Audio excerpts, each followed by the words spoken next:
হঠাৎ শাড়ির আঁচলে টান পড়ায় আমি পিছনে ফিরলাম, কিন্তু কাউকে দেখতে পেলাম না।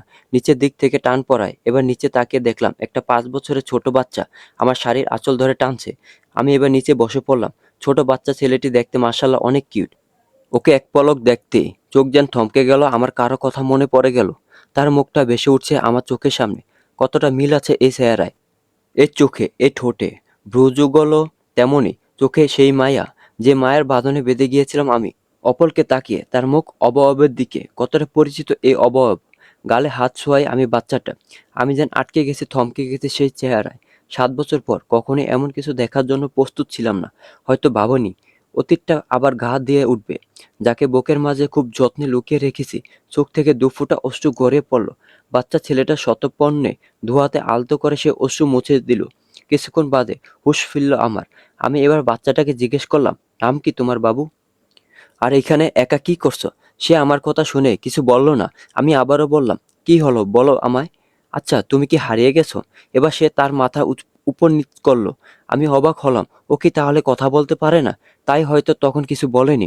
এবার আমি মুচকে এসে বললাম, একদম ভয় পেও না তুমি। আমি তোমাকে তোমার আম্মুর কাছে নিয়ে যাব। বলতে মুচকে হাসি উপহার দিল ও আমায়।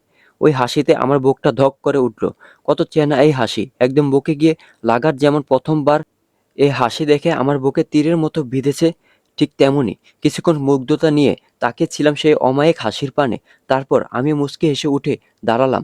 ওর হাতটা শক্ত করে ধরে চলতে শুরু করলাম শপিং মলের কাউন্টারে। সেখানে গিয়ে লোকটাকে বললাম, এক্সকিউজ মি।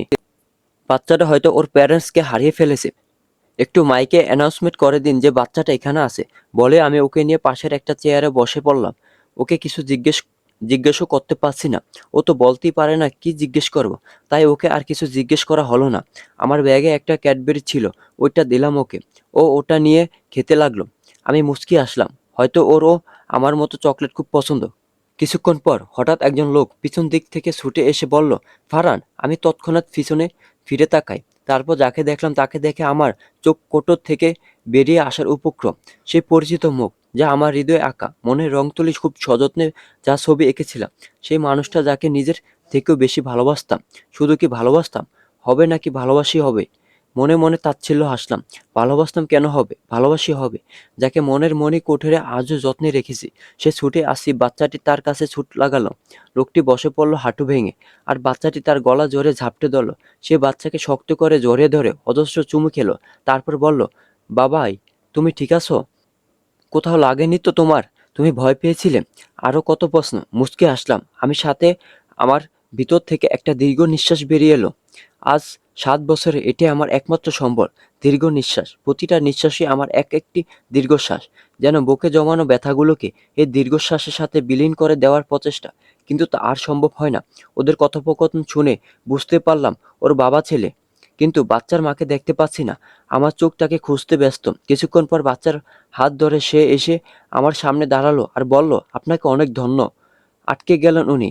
অবাক চোখে তাকিয়ে আমায় দেখছে। হয়তো চেনার চেষ্টা করছে। এত বছরের দূরত্ব, না চেনাটাই স্বাভাবিক। আর এখন তো আমি কতটা পাল্টেও গেছি। চোখে মোটা ফ্রেমে চশমা পরি, চিনতে অসুবিধা হওয়ার কথাই। আর তাছাড়া আমি তো ওনার জন্য স্পেশাল কেউ ছিলাম না, যে উনি আমাকে মনে রাখবেন। আমি জাস্ট ওনার একজন সাধারণ বন্ধুই ছিলাম। উনি এবার ভ্রু কুঁচকে বলে উঠলেন, আরে আপনি কথা না, আমি আপনাকে চিনতে পেরেছি। কতটা বদলে গেছেন আপনি। চিনতে পারা মুশকিল। আমি ঠোঁটে সৌজন্যতার হাসি ফুটিয়ে বললাম, যাক, চিনতে পেরেছেন তবে। ভুলে যাননি। অবশ্য মনে রাখার মতো কেউ ছিলাম না। আমার এমন কথায় উনি অবাক হলেন বেশ। চোখ ছোট ছোট করে বোঝার চেষ্টা করতে চাইছেন আমার অব্যক্ত উক্তি। আমি এবার একটু হাসি প্রশস্ত করেই বললাম, আরে ঘাবড়াবেন না, আমি তো জাস্ট মজা করছিলাম। তো বলুন, কেমন আছেন? বরাবরের মতো এবারও প্রশ্নটা আমিই করলাম। এটা আমার অভ্যাস, কারণ তার ভালো থাকাই আমার বেঁচে থাকার কারণ। আজও মোনাজাতে শুধুই তার ভালো থাকার, সুখে থাকার, জীবনে সফলতা লাভ করার প্রার্থনাই করি। তাই জানতে হবেই তিনি কেমন আছেন। অবশ্য ভালোই থাকবেন। ছেলে বউ নিয়ে ভরপুর সংসার। ভালো তো থাকতেই হবে, তাই না? সবাই তো আর আমার মতো অপূর্ণতার জীবন বেছে নিবে না। আমার ভাবনার মাঝে উনি বলে উঠলেন, যতটা আল্লাহ তাআলা চেয়েছেন ততটাই ভালো আছি। আপনি বলুন, আপনি কেমন আছেন? আমি এবার সশব্দে হেসে দিলাম আর বললাম, আমি অনেক ভালো আছি মিস্টার। আমার এমন হাসিতে উনি বোকা বনে গেলেন। আমি গলা খাকারি দিয়ে বললাম, সরি, আসলে হঠাৎ আজ এভাবে আপনার সাথে দেখা হবে বুঝতে পারি নাই, তাই হেসে ফেললাম। আপনি বলুন আপনার মিসেস কই? কথাটা বলতে ওনার মনটা খারাপ হয়ে গেল। আমি কিছুটা হতবাক হলাম। ওনার চোখে কষ্ট দেখতে পাচ্ছি। ওনার চোখ পড়তে পারি আমি। যতবারই ওনাকে দেখেছি, ওনার চোখে দেখলেই যেন কত কিছু বুঝতাম। যেন ওনার চোখ দুটো জীবন্ত কত কথা বলছে আমার সাথে। ওনার এমন চোখের চাহনি আমার বুকের ভেতর তোলপাড় গুলো শুরু করে দিল। কান্নাগুলো বেরিয়ে আসতে চাইছে, খুব কষ্টে আটকে রেখেছি। তাদের অবাধ্য অশ্রুকণা শুধু যেখানে সেখানে ঝরে পড়তে চায়। বুঝে না কেন এরা সব জায়গায় ঝরে পড়তে নেই, তাতে অনেক লুকিয়ে থাকা অনুভূতিরা ধরা দেয় সহজেই। তাই খুব কষ্ট হলেও আটকে রাখছি তাদের। এবার জোরপূর্বক হাসি টেনে বললাম, কি এমন কাজে দুজনে এতটাই মগ্ন ছিলেন যে ছেলের কথাই ভুলে গেলেন? এত মিষ্টি একটা বাচ্চা, ও একা একা আপনাদের ছেড়ে দূরে চলে গেল। বাচ্চাটা মানে? ফারহান এবার মুখ খুলে বলল, মামুনি আমি হারিয়ে যাইনি। বাবাই আমাকে বসিয়ে দিয়েছিল আর বলেছিল যেন কোথাও না যাই। আমি তো বেলুনের জন্য বেরিয়ে যাই, পরে রাস্তা ভুলে যাই। মিষ্টি মিষ্টি কণ্ঠে আদো আদো স্বরে বলল। আমি ওর কথা শুনে তবদা মেরে দাঁড়িয়ে। আমি এখনো বিশ্বাস করতে পারছি না ও কথা বলছে। আমি আবার হাঁটু গেড়ে বসে পড়ি আর বলি, বাবু তুমি কথা বলতে পারো? হঠাৎ এ কথা কেন বলছো কথা? আমি এবার কাচুমুচু করে বললাম যে আসলে আমি ভেবেছিলাম যে ও কথা বলতে পারে না, কারণ যখন আমি ওকে জিজ্ঞেস করেছিলাম ও কিছু না বলে মাথা নাড়াচ্ছিল, তাই আর কি। সরি। আরে না না, তুমি সরি কেন বলছো? ও এমনি খুব দুষ্টু, কোনো কিছুই সিরিয়াসলি নেয় না। ও জানে না যে এতক্ষণে আমার কি অবস্থা হয়েছিল। ওকে ওখানে না পেয়ে পুরো মলে খুঁজেছি আমি। আমি মুচকি আসলাম, মনে মনে বললাম, আপনার কার্বন কপি তো তাই, একদম আপনার মতো হয়েছে। হুম, আপনার মতো হয়েছে তো তাই। এভাবে দাঁড়িয়ে কথা বলবা? চলো কোথাও বসি, বসে কথা বলি। বুকটা স্যাঁত করে উঠল আমার। উনি আমায় তুমি করে বলছেন।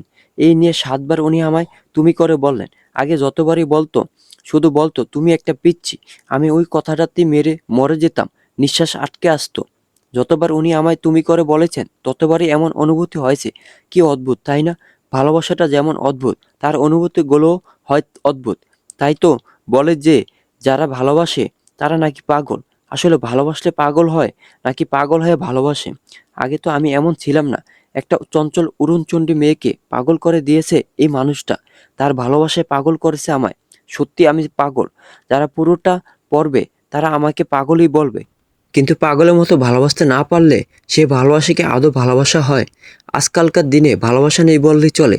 সবটাই মোহ আর কিচ্ছু না। সবারই কিছু না কিছু পাওয়ার মোহ রয়েছে। যে যেটাকে পাওয়ার মোহে রয়েছে সে সেটাকে ভালোবাসে।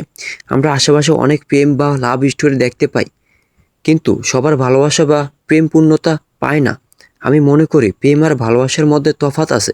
প্রেম আর ভালোবাসা এক না। আচ্ছা, সে নিয়ে না হয় পরে কোনো একদিন আলোচনা করব। আজ গল্পে ফেরা যাক। কি হলো মিস কথা? ওফ, সরি, মিস না মিসেস। মিসেস কথা কোথায় হারিয়ে গেলেন? ওনার কথায় সম্বিত ফিরে পেলাম আর তাচ্ছিল্য হেসে বললাম, মিসেস না, মিসই ঠিক আছে। আচ্ছা আপনার মিসেস আসুক, তারপর না হয় যাই, কি বলেন? আপনি চলুন। বলে উনি কফি শপের দিকে হাঁটা দিলেন। ফারহান আমার হাত ধরে হাঁটতে শুরু করলো। আমি মুচকি এসে চললাম ওর সাথে। ভাবছি ছেলের নিজের নামের সাথে মিল করে রেখেছেন। ফয়সাল আহমেদ সৌদ। সবসময় পারফেক্ট একজন মানুষ উনি। রূপে গুণে কোনো দিক দিয়ে কম নেই। তাই বলে এই বলবো না যে সিনেমার হিরোর মতো, কিন্তু তার থেকেও কম নয়। অ্যাটিটিউড, ভাব একটু আছে, কিন্তু সেটা সব ক্ষেত্রে প্রয়োগ করতেন না। খুবই সাধারণ একজন, কিন্তু সাধারণের মধ্যে অসাধারণ একটা ব্যক্তিত্ব। সবাই তো আর রূপ দেখে পাগল হয় না, কেউ মায়ায় জড়িয়ে যায়। মায়া এক প্রকার আসক্তি বা নেশা, যা থেকে বেরিয়ে আসা প্রায় অসম্ভব। যেমনটা আমি পারিনি। ভাবতে ভাবতে চলে এলাম একটা কফি শপে। শপিং মলের একটা পাশে ফুড কোর্টে আছে। গোধূলির আলো আঁধারের খেলা করা দেখছি। গোধূলি এমন একটা সময় যখন আলো আর আঁধার একসাথে আসে। আলো আঁধারের মিলনে গোধূলির উৎপত্তি।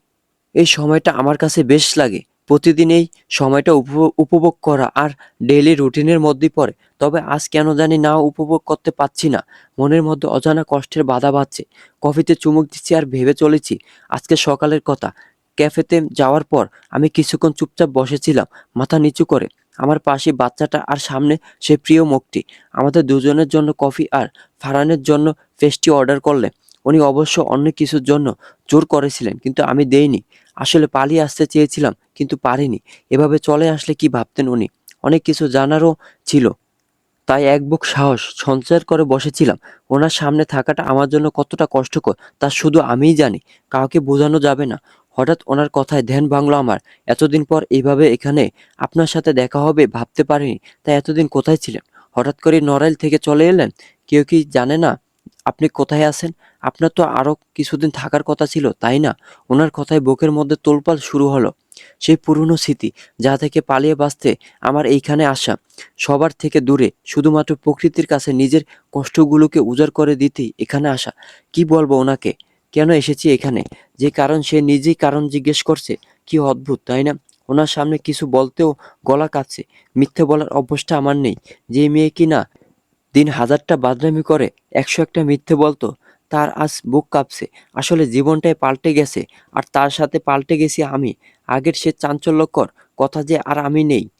তাই আমতা আমতা করে বললাম, আ আসলে হুট করে তো আসিনি। দ দরকার ছিল তাই এসেছি। ও, আই সি। কিন্তু বাড়ি ফিরে আর কারো সাথে যোগাযোগ করেননি কেন? আই মিন টু সে, আপনার আর কেয়ার তো একসাথে ঢাকায় অ্যাডমিশন নেওয়ার কথা ছিল। তো আপনি ঢাকা ছেড়ে এখানে কিভাবে? এই পার্বত্য চট্টগ্রামে আমার জানা মতো আপনাদের কোনো পরিচিতি বা আত্মীয় নেই, তাই না?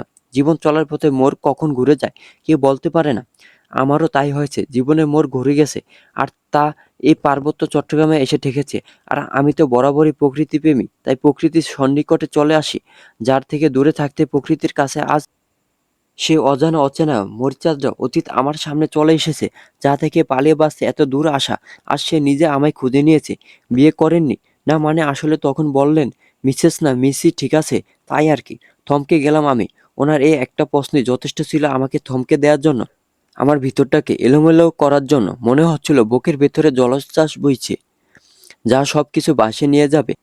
আমার আঁকড়ে ধরার মতো কিছু অবশিষ্ট নেই, কিন্তু এ জলোচ্ছ্বাস শুধু আমায় দুঃখের জোয়ারে ভাসিয়ে নিয়ে যায়। মনে মনে বললাম, যাকে ভালোবাসলাম সে তো অন্য কাউকে নিয়ে সুখের ঘর বেঁধেছে। আমি তো পারলাম না অন্য কাউকে এই মনে জায়গা দিতে। কি করে দিব? যে মনে ঘরেও সবটা জায়গা জুড়ে রয়েছে আমার প্রিয়র অস্তিত্ব, সেখানে তো অন্য কারো বসবাস সম্ভব না। যার মন প্রাণ আত্মা জুড়ে শুধু একজনের রাজত্ব, সেখানে অন্য কাউকে ঠাঁই কিভাবে দিবে? কাউকে মিথ্যে ভালোবাসার মায়াজালে বাঁধতে চাইনি, তাই চেষ্টাও করিনি। বাবা মা ভাইয়া অবশ্য খুব করে চেয়েছিলেন, কিন্তু আমার জেদের কাছে হার মানেন তারা।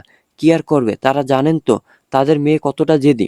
একমাত্র আদরের মেয়ে কিনা, তাই শত কষ্ট পরেও মেয়ের মুখ পানে চেয়ে আর কিছুই করতে পারেননি। আমার জেদ হার মেনে যায়। আমাকে বেশ অনেকক্ষণ চুপ থাকতে দেখে উনি গলা খাকারি দিলেন, না, বিয়ে করিনি। কাট কাট গলা স্পষ্ট জবাবে তিনি খানিকটা বিচলিত হলেন। পাল্টা প্রশ্ন করলেন, কেন বিয়ে করেননি? কাউকে ভালোবাসেন, তার অপেক্ষা করছেন? তাচ্ছিল্যে হাসলাম। আমি আর ভাবছি ভালোবাসা, হ্যাঁ ভালোবাসেছিলাম, প্রেমও পড়েছিলাম। কিন্তু মানুষটি যে আমার ছিল না, সে তো অন্য কারো ছিল। অন্য কারো অধিকার ছিল তার উপর। আমি বা আমার অনুভূতি তার কাছে কোনো মূল্যই ছিল না। সে তো অন্য কারো মোহে, অন্য কারো প্রেমে মাতোয়ারা ছিল। তাই তো এত নিখুঁতভাবে ভালোবাসার পরও আজ আমি একা।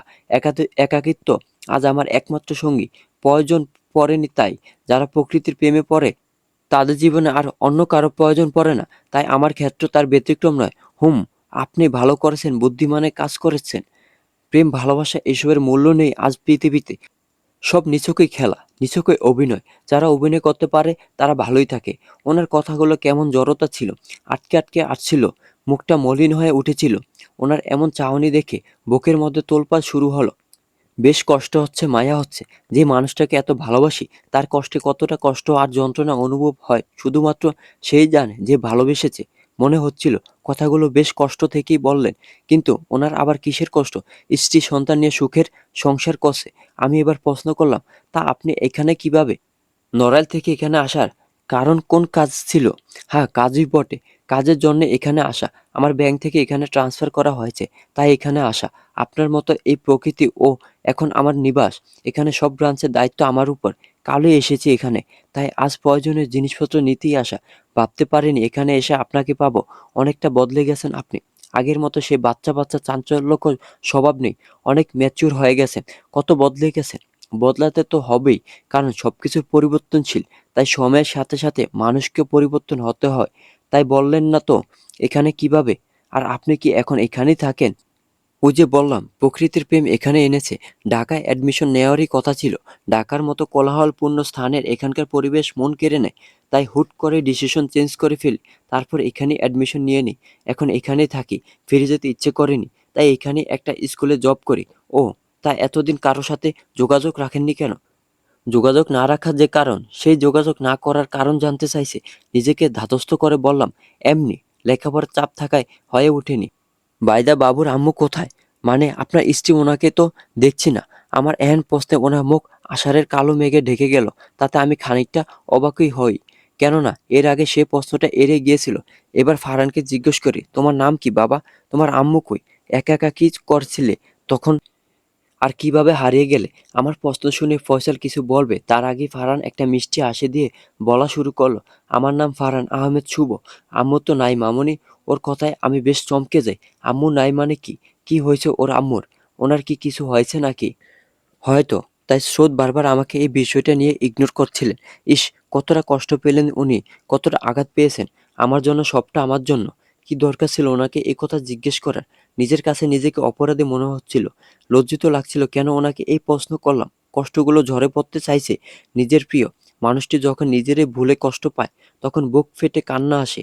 আমারও তাই হচ্ছে। এখন এখান থেকে আমি পালাতেই হবে, না হলে পারবো না আর নিজেকে ধরে রাখতে।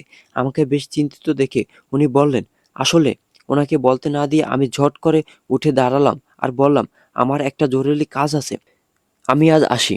বলেই ফারহানকে চুমু দিলাম, তারপর গাল ছুঁয়ে আদর করে বললাম, তুমি খুব মিষ্টি একটা ছেলে। একা একা কোথায় যাবা না? বাবাকে ছেড়ে না হলে হারিয়ে যাবা। বাবা সব কথা শুনবে আর ভালো ছেলে হয়ে থাকবে। কেমন? আমার কথা শুনে ও আমাকে বলল, তুমি চিন্তা করো না মামুনি, আমি বাবার সব কথা শুনবো। তুমি রাগ করেছো তোমায় মামুনি বলেছি বলে? আমি মিষ্টি হাসি দিয়ে বললাম, না বাবা, একদমই রাগ করিনি। আজ আসি, ভালো থেকো। ভালো থাকবেন। বলেই ক্যাফে থেকে বেরিয়ে এলাম। আড়ালে চশমার নিচে চোখের জলটুকু মুছে নিলাম। অবাধ্য অশ্রুকণাগুলো যেন বাধা মানছিল না। অনেক কষ্ট হয়েছে তাদের বাধ্য করতে। এতদিন এই অবাধ্য অশ্রু, অবাধ্য অনুভূতিগুলো বাধ্য করে নিজের অধীনে রাখতে পারলেও আজ আর সম্ভব হলো না। আবার পালিয়ে যেতে হবে বহুদূরে। বাঁচতে হলে আমাকে পালাতেই হবে। আজ এই শহরে তার আগমন ঘটেছে। এই শহরে আমার প্রয়োজনীয়তা ও ফুরিয়েছে। কাঁদতে কাঁদতে বাসায় চলে এলাম। 2 ঘন্টা শাওয়ারের নিচে বসে অশ্রু বিসর্জন করলাম আর বারবার প্রশ্ন করলাম, আমার জীবনটা এমন কেন হলো? এত এলোমেলো কেন? এত জটিলতা কেন? 2 ক্লাস শেষে অফিস রুমে নিজের ডেস্কে বসে আছি। একটা কিন্ডারগার্টেন স্কুলে চাকরি করি আমি। প্রথমটা পঞ্চম শ্রেণীর আর দ্বিতীয়টা চতুর্থ শ্রেণী ক্লাস করে বেরিয়ে আসছি। হঠাৎ করে অতীতের সোনালি দিনগুলো মনে পড়ে গেল। অতীতে স্মৃতিচারণ করছি। কত অমায়িক ছিল সেই দিনগুলো, কতটা হাসি খুশিতে পরিপূর্ণ। আর আজ সব এলোমেলো। সেদিন ছিল আমার এসএসসি এক্সামের পরের দিন। গভীর ঘুমে আচ্ছন্ন আমি। বাইরের আম্মুর চেঁচামেচি শোনা গেল। চোখ খুলতে ইচ্ছে করছে না, তাই আরেক কানে বালিশ চাপা দিয়ে ঘাপটি মেরে শুয়ে আছি। উঠবো না, মনে উঠবই না। এতদিন এই এক্সাম নামক প্যারায় লাইফটা আমার বাঁশপাতা করে ছাড়ছে। এখন কি একটু শান্তির ঘুমও ঘুমাতে পারবো না? এমনিতেও আমি আব্বু ছাড়া আর কারো কথা শুনি না, কারণ আব্বুকে আমি খুব ভালোবাসি। আমার আব্বু কায়সার তালুকদার, তিনি একজন ব্যবসায়ী। আমার আম্মু শারমিন বেগম, তিনি একজন গৃহিণী। আমার ভাই শাহাদ তালুকদার। আর আমি আমার আব্বুর একমাত্র আদরের প্রিন্সেস হৃদিতা ইসলাম। কথা, আব্বু আমাকে একটু বেশি ভালোবাসে ভাইয়ার থেকে। হয়তো তাই তার নামের সাথে সাদৃশ্য রেখে আমার নাম রাখা। যাই হোক, আমার দাদা কবির তালুকদার, তিনি আমাদের এলাকার একজন নামি দামি ব্যক্তি ছিলেন। এলাকার চেয়ারম্যান হওয়ার দরুন তার এলাকায় বেশ দাপট ছিল। সে সুবাদে বাবারও আছে। আমি আমার দাদুকে ছাড়া আর কাউকে তেমন ভয় পেতাম না। আমার মায়ের ভাষ্যমতে এর কারণ হলো সবাই আমাকে আদরে আদরে বাদর করে ফেলেছে। ছোট চাচ্চু কিরণ তালুকদার আর কাকিমা আসমা তালুকদার আর তাদের ছেলে আরিফ আর মেয়ে কেয়া। কেয়া আমার কাজিন প্লাস কলিজার ফ্রেন্ড। চাচ্চুকে চাকরির দরুন নড়াইলে ট্রান্সফার হতে হয়, বিধায় তার সাথে কেউ চলে আসে মাধ্যমিক। আর দুজনের একসাথে শেষ করা হয় না, কাজেই দুজন দুদিকে ছিটকে যায়। কিন্তু তবুও আমাদের যোগাযোগ হতো, রোজ কথা বলতাম। এত দূরে থেকেও এতটুকু দূরত্ব আসেনি আমাদের মাঝে। এবার এক্সাম শেষে নড়াইল বেড়াতে যাব, সেজন্য আজ শপিংয়ে যাব কেনাকাটা করতে। তাই মা অমন করে চেঁচাচ্ছে। কিন্তু আমি তো আমি, আমার স্বাদের ঘুম নষ্ট করব না, মানে করব না। কিছুক্ষণ পর চেঁচামেচি বন্ধ হয়ে গেল। আহা, এবার একটু শান্তিতে নিদ্রা যাপন করতে পারবো। আচমকাই মুখে ঠান্ডা পানির সংস্পর্শ পেতেই দরফরে উঠে যাই আমি। তাকিয়ে দেখি ভাইয়া তার 32 কপাটি দাঁত বের করে হাসছে। শরীরে কাঁপুনি দিয়ে রাগ বেড়ে চলেছে আমার। হাড়িমাটা আমার স্বাদের ঘুমটা মাটি করে দিল। হুলো বেড়াল, আমি কি করেছি যে তুই আমার স্বাদের ঘুমের 12টা বাজালি? আজ তোর একদিন কি আমার যতদিন লাগে বলেই দৌড়ে যাচ্ছি ওর পিছন পিছন। নাগাল না পা দিয়ে ল্যাং মেরে ফেলে দিলাম। ও ধপাস করে পড়ল। মনে মনে বলছি, বেশ হয়েছে, আরো দে আমার মুখে পানি। হুঁ বলে একটা ড্যাম কেয়ার ভাব নিয়ে সোফায় গিয়ে ধপ করে বসে পড়লাম। এবার আব্বু কিচেন রুম থেকে তেড়ে এলো। কি হলো সাহাদ, তুই পরে গেলি কিভাবে? আম্মু তোমার এই পাজি মেয়ে আমাকে ফেলে দিছে। কথাটা বলতে আম্মু আমার দিকে অগ্নিদৃষ্টি তাক করলো। আমার ভাবান্তর নেই। আমি উল্টো ভাইয়াকে মুখ ভ্যাংচি কেটে বসে রইলাম। এবার আম্মু তেজি গলায় বললে, তুই দিন দিন এত বেয়াদব হচ্ছিস কেন? বলতে পারবি আমায়? আর ও তোর কত বড়? তোর বড় ভাই, তাকে তুই এভাবে ফেলে দিলি?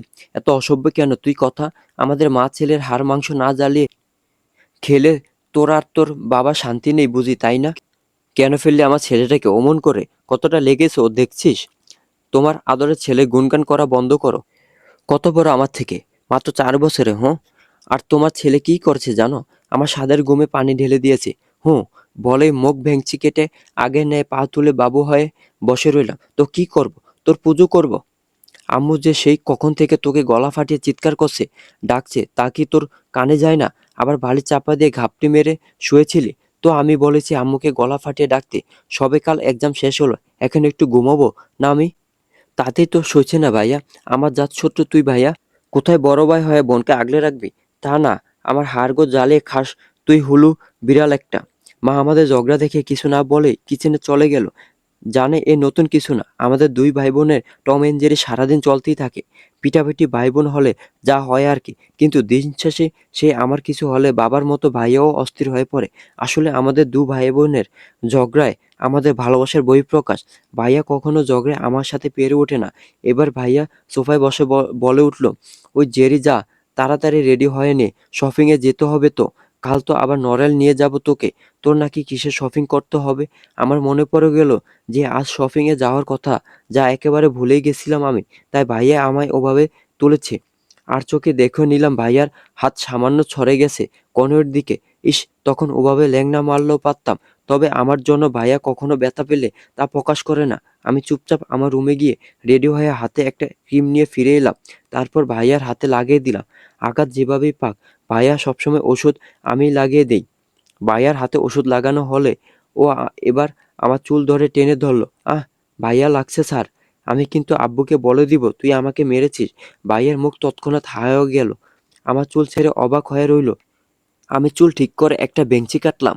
এটা আমার জন্মগত স্বভাব, কথায় কথায় বেঞ্চি কাটা। এবার ভাইয়া আমাকে বলল, আমি তোকে কখন মারলাম? তুই না আমাকে ফেলে দিলি।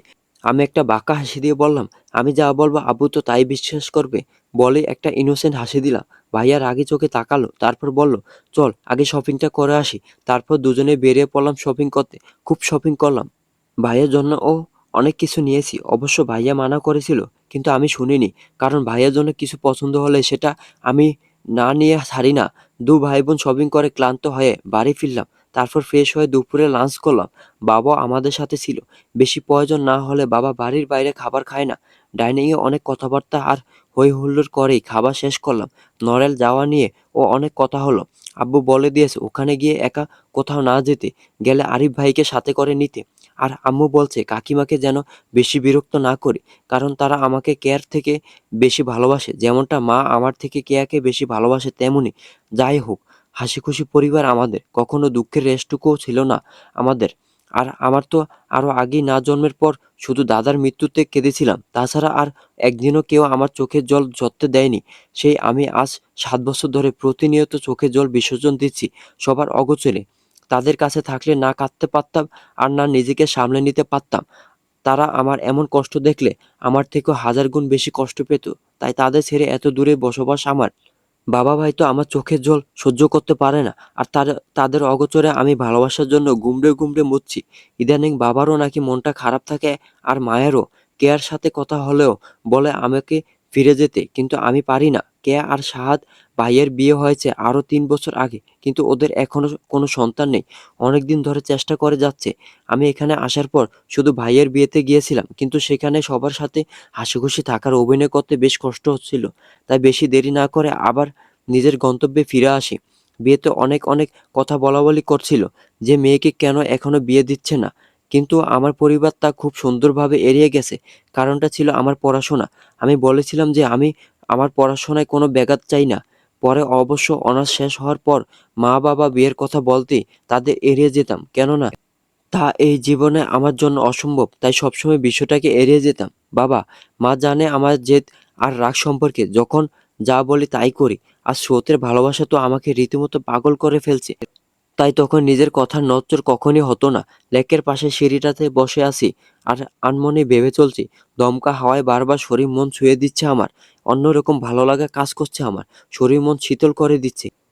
আশেপাশে অনেক কাপল আছে, কেউ বেবি নিয়ে, কেউ বা গার্লফ্রেন্ড নিয়ে, কেউ ওয়াইফকে নিয়ে। সবাইকে দেখে নিজের মধ্যে কেমন একটা শূন্যতা অনুভব হচ্ছে। আর যদি সে আমাকে আর আমার ভালোবাসাকে বুঝতো, তাহলে আমাদের কাহিনীটা অন্যরকম হতো। শুভর মতো এত মিষ্টি একটা বাচ্চার মা হতাম আমি। কিন্তু আমার ভাগ্যে সেসব সুখ লেখা ছিল না। তাই হয়তো আজ আমি একা, শূন্যতায় ঘেরা আমার জীবন। একটা দীর্ঘশ্বাস বেরিয়ে এলো ভিতর থেকে। তার তো আমার শহরে প্রবেশ নিষিদ্ধ। তবে কেন সে চলে এলো এই নিষিদ্ধ শহরে? আর কেনই আমার মনকে এমন উথাল-পাতাল করে দিচ্ছে? পারছি না আর নিজেকে আটকে রাখতে। নিজের অনুভূতিগুলোকে অপ্রকাশিত রাখতে চেয়েছিলাম। বলেই তো সব ছেড়ে, তার শহর ছেড়ে আমার এত দূর আসা। তবে কেন পারলাম না আমি ভাবতেই ভীষণ রকম কান্না পাচ্ছে আমার। অবাধ্য দুফোঁটা চোখের জল এবার গড়িয়ে পড়ল আমার হাতের উল্টো পিঠে। এই দিকটায় তেমন একটা মানুষ নেই। তাই এখানেই আমার আশা। আজ বিকেলে মন ভালো করার জন্য বাইরে বেরিয়েছি। হাঁটতে হাঁটতে ফয়েজ লেকের কাছে এসেছি। অন্য দিকটায় মানুষের কোলাহল থাকলেও এদিকটায় তেমন কেউ নেই। তাই এখানটায় বসেছি। হঠাৎ অদূরে চোখ পড়তেই দেখলাম একটা ছেলে আর একটা মেয়ে ঝগড়া করছে। তাদের ঝগড়া দেখে মুহূর্তে আমার মনে পড়ে গেল সেদিনের কথা, যেদিন প্রথম আমার স্রোতের সাথে দেখা হয় চাচ্চুর বাড়িতে পৌঁছতে। দুপুর গড়িয়ে পড়ল। আমাকে দেখে কি ভীষণ খুশি হলো কে! আরিফ ভাই, কাকিমা। চাচ্চু অফিসে থাকায় আর তার সাথে দেখা হয়নি। রাতে ছাড়া তাকে পাওয়া যাবে না। তিনি নাকি দুদিন ধরে বেশ ব্যস্ত। দুপুরে ক্লান্ত শরীর নিয়ে ফ্রেশ হয়ে নিলাম। তারপর খাওয়া দাওয়া সেরে জম্পেশ ঘুম দিলাম। সেদিন আর কোথাও যাওয়া হলো না। ভাইয়া দুদিন পরে চলে যাবে আমাকে রেখে। আমি পুরো ভ্যাকেশনটাই এখানে কাটাবো। আজ খুব ভোরে ঘুম ভেঙে গেল আমার। তাই ঝটপট উঠে ফ্রেশ হয়ে ছুট লাগালাম বারান্দায়। সকালের স্নিগ্ধতায় ভরপুর ফ্রেশ হওয়া গায়ে লাগাতেই গা কাঁপিয়ে তুলছে। ভোরের নাম না জানা পাখির মিষ্টি সুরে গান আমার খুব ভালো লেগে যায়। এমনিতে আমি ভোরে উঠি না, কিন্তু সেদিনের সকালটা এতটাই মুগ্ধতায় ভরপুর ছিল যে এমন সুন্দর সকাল দেখার জন্য আমি রোজ ওঠার পণ করি। বারান্দায় কিছু সময় কাটানোর পর চলে যাই ছাদে। চাচ্চু একটা একতলা বিশিষ্ট ছোট বাড়ি ভাড়া নিয়েছেন, যেটা সম্পূর্ণই তাদের দখলে। বাড়ির মালিক এখানে থাকে না, তাই সবটাই ভাড়া দিয়েছে। বাড়িটাকে খুব সুন্দর করে সাজিয়ে তুলেছে কাকিমা। চাচ্চুর বাড়ির পাশে আরেকটা লাগোয়া বাড়ি। এই ছাদ দুটো একেবারে একত্রে। ওপাশের ছাদটা তো আরো বেশি সুন্দর লাগছিল। হরেক রকমের ফুলের ভিড়ে যেন মনে হচ্ছিল আমি কোন নার্সারিতে আছি। পুরো বাগানটাই প্লান্ট দিয়ে ভরা। যাও অল্প বিস্তর জায়গা, সেটাও শুধু হাঁটা চলার জন্য। আমি এবার নিজেকে দমিয়ে রাখতে না পেরে টপকে চলে যাই অপর ছাদে। এত সুন্দর মনোমুগ্ধকর পরিবেশ আমার মনকে আবেগাপ্লুত করছে। আমার গাছপালা ভালো লাগলো। আমি তেমন যত্নশীল নই। মায়ের ভাষ্যমতে যে মেয়ে নিজে যত্ন নেয় না, সে গাছের কি নিবে?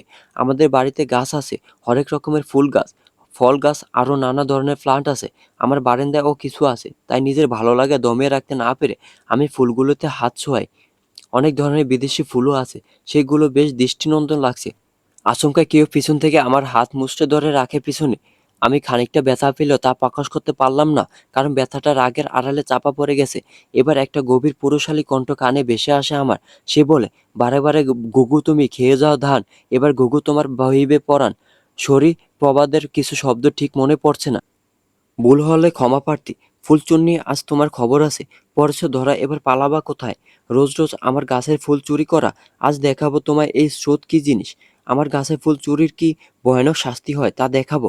হুট করে আমার রাগ সপ্তম আকাশে চলে যায়। রীতিমতো রাগে শরীর রিরি করছে আমার। ইচ্ছে করছে বজ্জাতটাকে একটা উষ্টা মেরে ফেলে দিই। করলামও তাই। মোচড়ামুচড়ি করে হাত ছুটাতে না পারে পা দিয়ে দিলাম একটা পাড়া। আমার হঠাৎ আক্রমণ হয়তো সে মেনে নিতে পারেনি। পায়ে বেশ জোরে পাড়া দেওয়াতে তিনি আমার হাত ছেড়ে দেন। আমি এবার ঘুরে দাঁড়াই তার সামনে। আমার সামনে 6 ফুট 5-7 ইঞ্চি লম্বা এক যুবক দাঁড়িয়ে। উজ্জ্বল শ্যামবর্ণ গায়ের রং, চুলগুলো ঘন কালো, চোখজোড়া হালকা বাদামি, গোলাপি চিকন ঠোঁট, বেশ বলিষ্ঠ দেহের অধিকারী একজন গম্ভীরমুখী মানুষ দাঁড়িয়ে। পরনে তার গ্রে কালারের ট্রাউজার, ব্ল্যাক কালারের টি-শার্ট, চুলগুলো এলোমেলো। এই রূপে আমি ছোটখাটো একটা ক্রাশ নামক বাঁশ খাইলাম। সচরাচর মেয়েরা এমন টাইপ ছেলেদের দেখলে ক্রাশ খাবেই। আমার ক্ষেত্রে তাই। তবে সেটা নিমেষে দূর হয়ে গেল। তাই রাগী স্বরে চিল্লিয়ে বলে উঠি, আপনার সাহস তো কম নয়। আপনি আমার গায়ে হাত দেন। আর আপনি কি বললেন? আমি চোর, চুরি করেছি? এই মিয়া ফাট্টু, কি চুরি করেছি আমি? আপনার কোন সম্পদ? আপনি না বললেন আপনি কি জিনিস আমাকে দেখাবেন, তার আগে এবার আপনাকে দেখাবো আমি কি জিনিস। বলেই আশেপাশে কিছু একটা খুঁজছি, আর পেয়েও গেলাম। তারপর হুট করে সেটা তুলে ভিজিয়ে দিলাম আমার সামনে অবস্থানরত মানুষটিকে। পায়ে পাড়া দেওয়ার পর আমি ঘুরতে সে অবাক হওয়ার ন্যায় তাকিয়েছিল। হয়তো ভাবছে আমি কে, আর এখানে কি করে এলাম? আমি কি ওনার ফুল রোজ চুরি করি কিনা? এসব ভাবনায় মগ্ন তিনি। তখনই আমি এই কাণ্ডটা ঘটাই। আমার এমন কাজে তিনি চমকে গেলেন। কিং কর্তব্যবিমূঢ় হয়ে তাকিয়ে আছে আমার দিকে। আমি রীতিমতো রাগে ফুঁসছে। জোরে জোরে শ্বাস ছাড়ছি আর নিচ্ছি।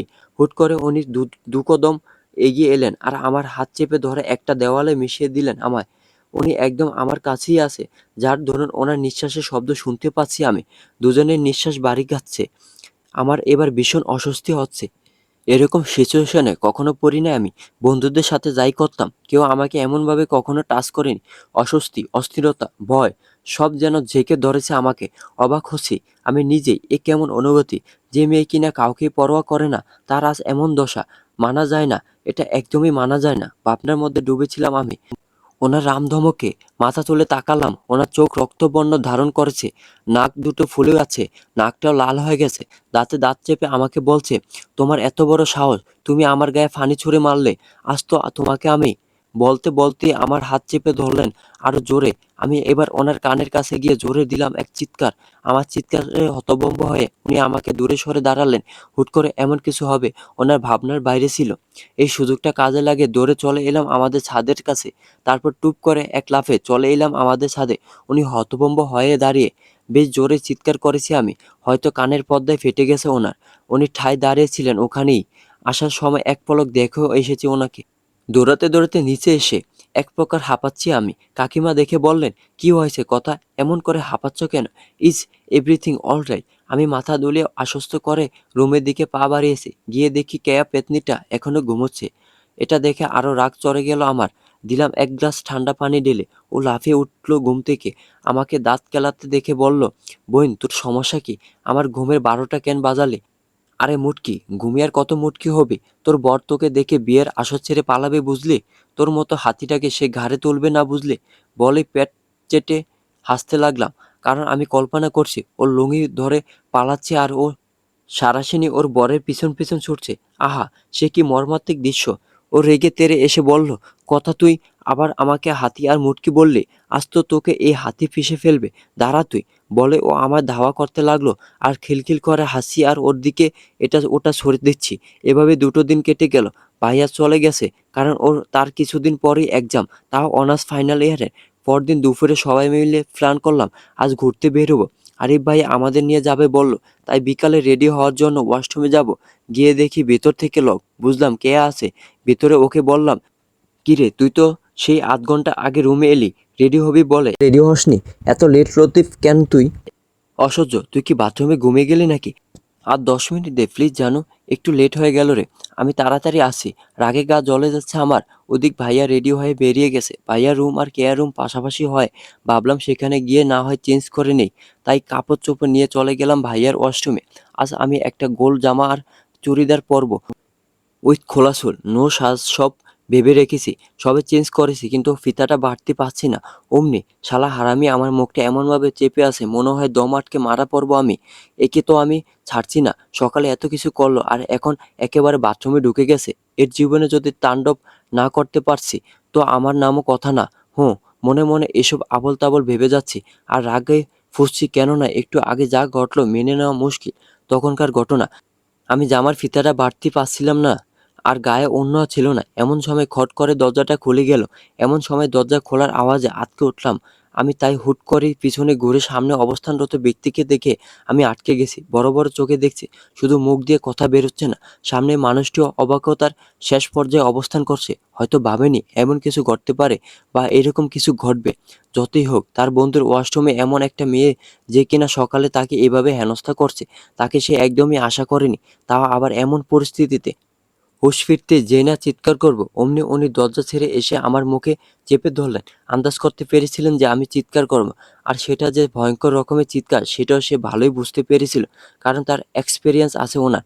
হুট করে ওনার এভাবে কাছে চলে আসায় খানিকটা ভরকে গেলাম আমি, সাথে অনেকটা অস্বস্তি ঘিরে ধরল আমায়। জানি না এই লোকটার এভাবে হুটহাট কাছে চলে আসলে কি হয় আমার।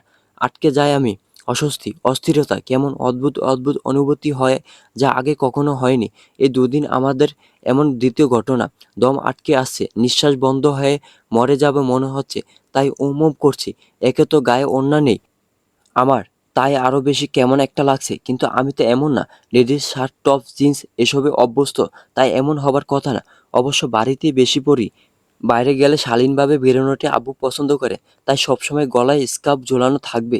যাই হোক, উনি এবার একবার দরজার দিকে তাকিয়ে বললেন, ছাড়তে পারি, কিন্তু এক শর্তে, চেঁচানো যাবে না। এখানে এইভাবে আমাদের দুজনকে দেখে খারাপ ভাববে সবাই, তাই একদম চুপ। উনি চোখের ইশারায় জিজ্ঞেস করলেন, ছাড়বেন কিনা। আমি মাথা নেড়ে সায় দিলাম। আর যাই হোক, উনি ঠিকই বলেছেন, এটা আমার মাথায় ছিল না কেন? তখন যদি আমি চিৎকার করতাম তবে তো কেলেঙ্কারি হয়ে যেত। তবে যাই হোক, এভাবে একটা মেয়ের ওয়াশরুমে ঢোকার মানে কি? এই লোক বড্ড বাজে, নির্লজ্জ, বেহায়া, খালি মেয়ে দেখলে ঢলে পড়তে ইচ্ছে করে। আগে ছাড়ুক, মুখটা ধুয়ে দেবো একেবারে। হুঁ, আমার সাথে ক্যাচাল করতে আসা তার বাপ দাদা 14 পুরুষের নাম ভুলিয়ে দিব আমি। উনি এবার আমার মুখ ছেড়ে দিলেন। আমি বড়সড় করে শ্বাস টেনে নিচ্ছি, মনে তো হচ্ছিল দম আটকে মরে যাব। যাই হোক, এবার একে কথা শোনানোর পালা। খুব করে কথা শোনাবো বলে মুখ খুলতে যাচ্ছিলাম। শুনুন, আপনার এসব বাজে কথা বলার চেষ্টা করবেন না একদমই। আর ঠের তো ভুলেই দিবেন না, তবে খবর করে ছাড়বো। চেনেন না আপনি আমায়, তাই ভদ্র মেয়ের মতো এই টপিকটাকে এখানেই রফাদফা করুন। আপনার মান সম্মান না থাকলেও আমার আছে। আমার রক্ত টগবগ করছে। এই লোক আমাকে ইনসাল্ট করছে, কত বড় সাহস! আমার চাচ্চুর বাড়িতে দাঁড়িয়ে, তাও আবার এভাবে ওয়াশরুমে এসে কিনা আমাকে ঠেট করছেন উনি। আজ এর একদিনকে আমার যতদিন লাগে। হুঁ, আমি এবার তেতে উঠে বললাম, হাউ ডেয়ার ইউ! আপনার এত সাহস কি করে হয়? আমার বাড়িতে আমার ওয়াশরুমে দাঁড়িয়ে আমাকে ঠেট দিছেন। সেদিন সকালে এভাবে অসভ্যতামি করেছেন। কি ভেবেছেন কি, যে আপনাকে এমনি এমনি ছেড়ে দিব? আমাকে চোরও বলেছেন। এবার এসব কিছু শাস্তি হন। Hey, what are you say? আমি ফয়সাল আহমেদ স্রোত, আর তুমি আমাকে শাস্তি দেবে? How funny! By the way, সেদিন সকালের জন্য তোমারও শাস্তি পাওয়ানো আছে। সেদিন ষাঁড়ের মতো চেঁচিয়ে আমার কান পচে দিয়েছো। ছি ছি! আপনার কান পচা, আর এই পচা কান নিয়ে আপনি ঘুরে বেড়ান, লজ্জা করে না? মানুষের সামনে কেমনে যান আপনি? আর লজ্জা করবি বা কি? বেহায়া লোক, এক নম্বরে লুচ্চা লাফাঙ্গা টাইপ ছেলে দেখেই বোঝা যায়। দিন দুপুরে মেয়েদের সাথে অসভ্যতা লজ্জা করে না আপনার? তাও একেবারে বাথরুমে ঢুকে। কি পেয়েছেন কি আপনি? আমি এখনই ডাকছি ভাইয়াকে, ও এসে আপনার মতো নির্লজ্জ গায়ে পড়া ছেলেকে টাইট দিবে। এমন পেটাবে যে বাপের জন্মে ভুলবেন না। ভাই, বলতেই বলতেই উনি আবারও আমার মুখ চেপে ধরলেন। অগ্নিদৃষ্টি নিক্ষেপ করলাম ওনার দিকে, কিন্তু ওনার কোনো ভাবান্তর নেই। আমি এতে খানিকটা অবাক হলাম, কারণ চেঁচিয়ে ভাইয়াকে ডেকে বললাম, এই ছেলে আমার সাথে অসভ্যতামি করেছে, আমার গায়ে হাতও দিয়েছে, আমাকে মেরেছো, আরো অনেক কিছু বানিয়ে বলে এর গোষ্ঠীর তুষ্টি করব। কিন্তু এ কি হলো? এ আমার মুখ চেপে ধরেছে, আজও তো বের করতে পারছি না। কি জ্বালা! ইচ্ছে তো করছে একে ফ্রাইং প্যানে বসে কড়া করে ভেজে বাড়ির বিড়ালদের খাদ্য বানিয়ে দিই। বিড়ালগুলোও হয়তো মুখে তুলবে না এই কুখাদ্যকে। এসব উদ্ভট ভাবনা ঘুরপাক খাচ্ছে মাথায়। এর মধ্যে উনি বাঁকা হয়ে বললেন, কি বলবেন বাড়ির লোককে? আমি আপনার সাথে অসভ্যতামি করেছি? এমনও বলবে গায়ে হাত দিয়েছি, ঢলে পড়েছি, মেরেছিও, তাই তো? আরও যা কিছু ভেবেই থাকো, কোনো লাভ নেই। কারণ কেউ আপনাকে বিশ্বাস করবে না। সবাই আমার সাপোর্ট করবে, কারণ তারা জানে আমি কেমন। আমার মতো ভদ্র ছেলে এই নড়াইলে আর কে খুঁজে পাবে না। চুলে হাত চালিয়ে ভাব নিয়ে বললেন কথাগুলো। ওনার এসব ভাবে গায়ে আগুন ধরে গেল আমার। হুঁ, ভদ্র না ছাই, শয়তানের ম্যানেজার। করেননি আপনি আমার সাথে অসভ্যতা? গায়ে হাত দেননি? আমার সাথে বাজে বিহেভ করেননি? সকালে আমাকে কত আজে বাজে কথা বলেছেন, আর আপনি ভাবছেন আমি আপনাকে কিছু বলবো না? হা হা, বলেন বলেন, আমার সমস্যা নাই, ভালোই হবে। সবাই ধরে বেঁধে বিয়ে দিয়ে দিবে, তাড়াতাড়ি বউ পেয়ে যাব, তারপর সারাদিন রোমান্স করব। আহা, আপনাকে দিয়ে একটা কাজের কাজ তো হবে। দেখে তো মনে হয় না মানুষের কাজ বিগড়ানো ছাড়া কাজ ঠিক করতে পারে। ওনার আজব আর জটিল কথা কিছুই বুঝলাম না। বউ পেয়ে যাবেন মানে বউ কি রাস্তাঘাটে পড়ে থাকে? আর তার সাথে আমার কি সম্পর্ক? আমি কাউকে কিছু বললে ওনার বিয়ে কেন দেবে, তা আবার ধরে বেঁধে? এ আবার কেমন কথা মাথায় ঢুকছে? না কিছুই পিথাগোরাসের উপপাদ্যের মতো সবটা গলিয়ে যাচ্ছে আমার। তবে একটা কথা বেশ বুঝতে পারছি, আর তা হলো আমায় অপমান করলেন উনি। ভাবতে রাগ যেন তরতর করে বেড়ে চলেছে। এত অপমান তাও এই লোকটা করছে। আমার জীবনে আমি কখনো কারো দুইটা বাজে কথা শুনি নাই, আর এই লোক রীতিমতো আমাকে এইরকম বাজে ভাবে অপমান করলো। উনি আমাকে ছেড়ে কিছুটা দূরে দাঁড়িয়ে আছেন। আমি তেতে উঠে ওনাকে বলতে এক পা এগোতে পিছলে ওনার গায়ের উপর পড়ে গেলাম, আর উনিও এক হাতে আমার কোমর জড়িয়ে ধরেছেন। পড়া থেকে বাঁচার জন্য ওনার শার্ট দু হাতে খামচে ধরেছি। আজ একটা স্কাই ব্লু কালারের মধ্যে চেক শার্ট পরেছেন উনি। হুট করে ফোনটা বের করে ফটাফট দুটো পিক তুলে নিলেন। এই অবস্থায় তারপর বললেন, দেখে বোঝাই যাচ্ছে কে গায়ে পড়া। নিজের চারিত্রিক গুণগুলো আমার উপর চাপিয়ে দিতে চাইছিলেন। এবার প্রমাণ আছে, সবাইকে দেখাতে পারবো আমি কেমন। ইচ্ছে করে আপনি আমার গায়ে এসে পড়েন আর আমাকে বিয়ে করার জন্য এসব অজুহাতে আমাকে ফাঁসাতে চাইছেন। আমি হাঁ করে চেয়ে আছি। এ লোক কি বলল? এসব আর কি করলো? কিছু মাথায় ঢুকছে না, সব মাথার উপর দিয়ে যাচ্ছে। আমি কি কর্তব্যবিমূঢ় হয়ে দাঁড়িয়ে ওভাবে, উনি ওভাবে থেকে শয়তানি এসে বললেন, কি হলো মিস, ছাড়তে মন চাইছে না নাকি পার্মানেন্টলি এই জায়গাটা বুক করে নিতে চাইছেন? যে সত্যি চাইছেন না, আমার বুকে মনে হয় হাজারটা হাতি ভর দিয়ে আছে। আমি রাগে ফুঁসছি, ঝট করে ছেড়ে দিয়ে বললাম, বেরুন এক্ষুনি। উনি কিছু না বলে চুপচাপ বেরিয়ে গেলেন। তার কিছুক্ষণের মধ্যে আবার ফিরে এলেন। মাত্রই দরজা আটকাতে গেছি, অমনি দরজা ধরে হাসি মুখে বললেন, মিস, পরের বার ডোরটা ভালো করে লক করে নিবেন, না হলে কখন কি দেখা হয় বলা তো যায় না। আজ যা দেখলাম, হয়তো তার আর বলতেই না দিয়ে নাকের উপর ঠাস করে দরজা লাগিয়ে দেওয়ালে ঠেস দিয়ে রাগে ফুঁসছি। বন্ধুরা, আজকের গল্পটি এই পর্যন্তই। যদি গল্পটি ভালো লাগে তাহলে লাইক করুন, আর গল্প সম্বন্ধে কোনো মতামত জানানো থাকলে কমেন্ট করতে পারেন। আর এই গল্পের পরবর্তী এপিসোডগুলো পেতে এবং আরও এমন সুন্দর সুন্দর গল্প পেতে আমার চ্যানেলটি সাবস্ক্রাইব করে বেল আইকনটি বাজিয়ে রাখুন। ধন্যবাদ।